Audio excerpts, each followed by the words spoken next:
Ok, on va regarder ensemble pour une limite de fonction la technique de la quantité conjuguée. On est sur un exercice de contrôle qui vaut 2 points sur 20. C'est pas grand chose, mais encore une fois, 2 points par-ci, 2 points par-là, 4 points par-ci. Ça fait des points, ça fait du cumul, et à un moment donné, c'est comme ça que tu arrives au 18, ou au 19, ou au 20. Effectivement. Donc là, en fait, on a une fonction f qui est donnée par cette relation-là. Dès que tu as quelque chose qui ressemble à ça dans un contrôle, tu dois partir du principe qu'on va t'amener sur une quantité conjuguée. Ça ressemble toujours ou quasiment à ce genre de configuration. Déjà, question A, on te demande de transformer l'écriture. Ils sont cool, ils font ça en 2 temps.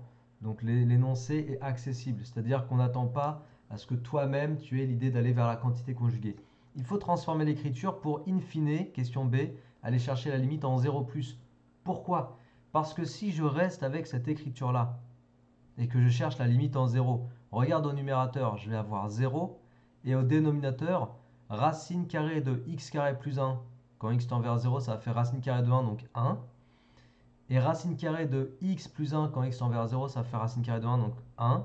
Et 1 moins 1, 0. Donc si tu restes avec l'écriture de départ, tu te retrouves avec une forme indéterminée du type 0 sur 0. Voilà pourquoi on est sur un exercice où on t'apprend à lever la forme indéterminée 0 sur 0 par la technique de la quantité conjuguée. C'est comme ça que ça s'appelle. Donc question A, je transforme l'écriture, on me demande de montrer que ça et ça, c'est pareil. Et c'est là que je te propose d'introduire donc la technique de la quantité conjuguée. Rien de bien méchant, rien de bien difficile, juste il faut connaître la technique, être un peu curieux de comprendre comment ça fonctionne, et puis après savoir reproduire, hein, c'est tout. Alors la technique de la quantité conjuguée, je vais t'expliquer ici rapidement. A moins B, sa quantité conjuguée, c'est A plus B. Et l'intérêt de multiplier un nombre par sa quantité conjuguée, c'est très simple, c'est de faire apparaître une identité remarquable. A moins B, si je multiplie par sa quantité conjuguée A plus B, je fais apparaître l'identité remarquable A moins B fois A plus B qui peut se développer sous la forme A carré moins B carré. Donc là, je te dis que ça, c'est la quantité conjuguée. Pareil, hein, dans l'autre sens, la quantité conjuguée de A plus B, si je la recherche, si je veux l'utiliser, c'est A moins B. D'accord? Et pareil, si je fais A plus B fois A moins B, ça me fait apparaître l'identité remarquable que je peux développer sous la forme A carré moins B carré. Donc, on est exactement sur l'utilisation de cette technique-là.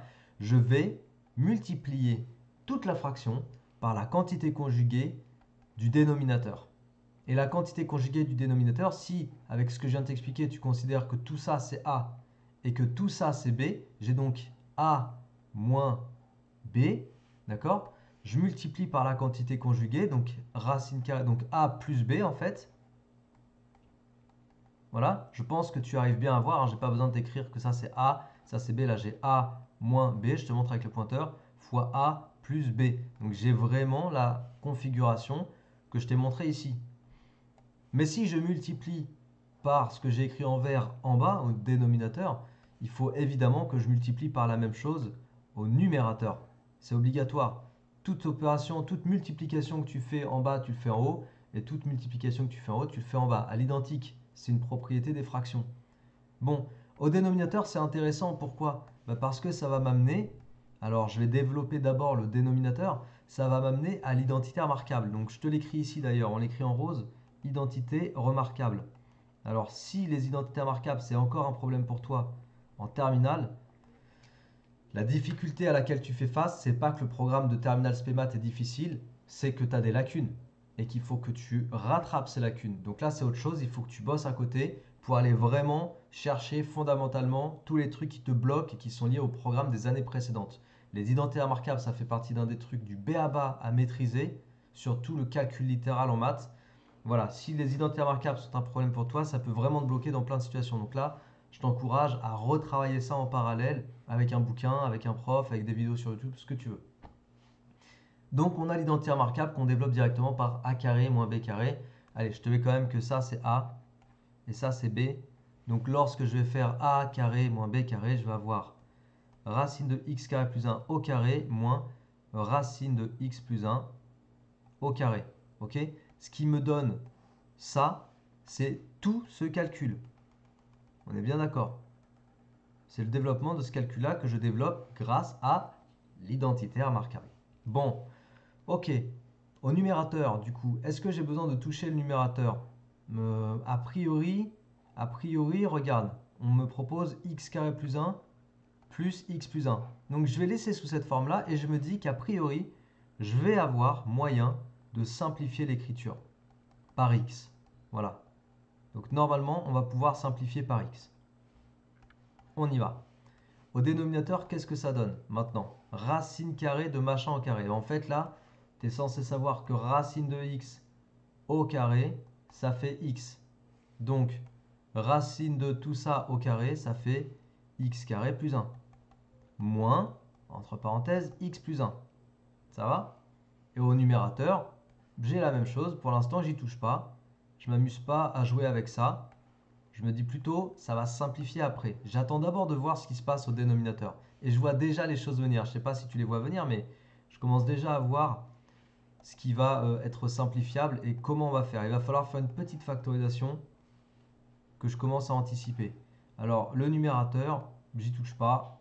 Voilà, pour l'instant, je le laisse tel quel. Au dénominateur, x carré moins 1. Et là, moins x moins 1. Moins x moins 1. Est-ce que j'ai pas fait une erreur de signe? X moins 1. Ok, non, a priori, ça a l'air d'être bon. Donc x carré moins x moins 2 du coup. X carré moins x moins 2. Alors j'écris x carré. Je pensais que ce serait simplifiable par x. Et du coup, je pensais que j'aurais x carré moins x. Non, j'ai fait une... Voilà, c'est un plus là. Ok.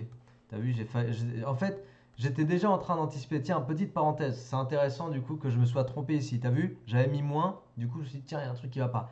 En fait, je m'attendais à ce que le dénominateur soit factorisable par x. Parce que je voulais simplifier avec le x du numérateur. Donc le fait de projeter déjà ma piste de résolution fait que je m'attends à trouver quelque chose. Et là, t'as vu, en direct devant toi, j'ai mis un moins alors que j'avais plus à la ligne d'avant. Erreur à la con, tu sais, les erreurs d'inattention qu'on fait tous.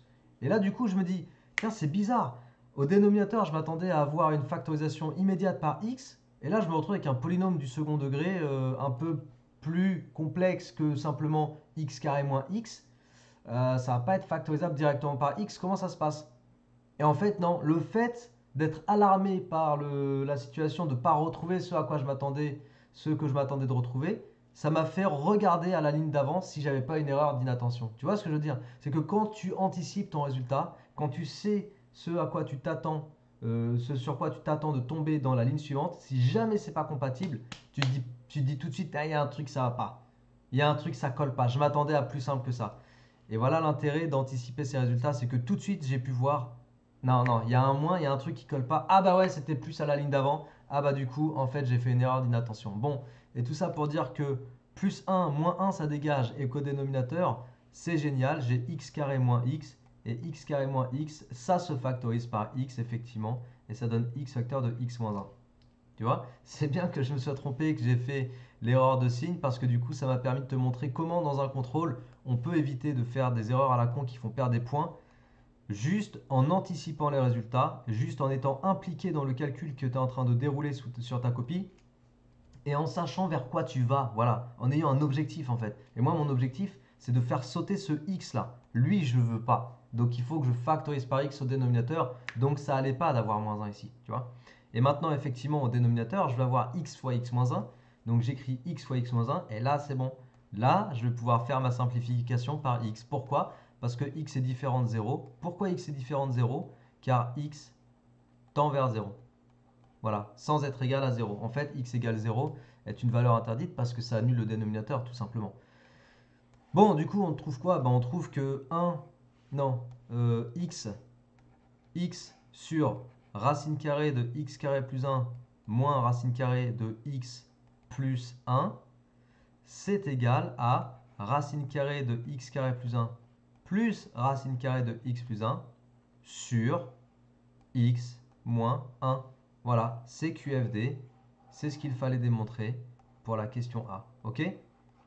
Bon, j'ai mis un peu de temps pour le faire parce que j'ai fait ce petit passage là d'inattention avec le signe, mais ça nous a permis de discuter autour de l'inattention et de comment faire pour justement corriger ces petites erreurs d'inattention, de concentration ou ce que tu veux, quoi. Parce que écrire un moins à la place d'un plus, il y a plein de choses qui peuvent expliquer qu'on fait ça, mais vraiment l'inattention, c'est ça, quoi. Tu sais pas pourquoi tu as mis moins alors que c'était plus à la ligne du dessus, mais tu l'as fait.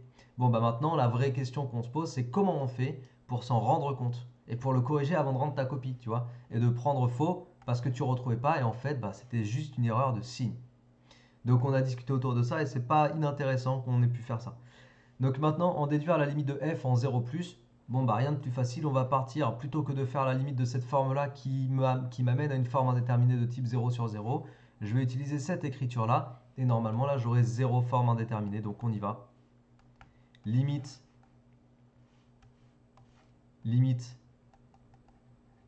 en 0 plus, voilà.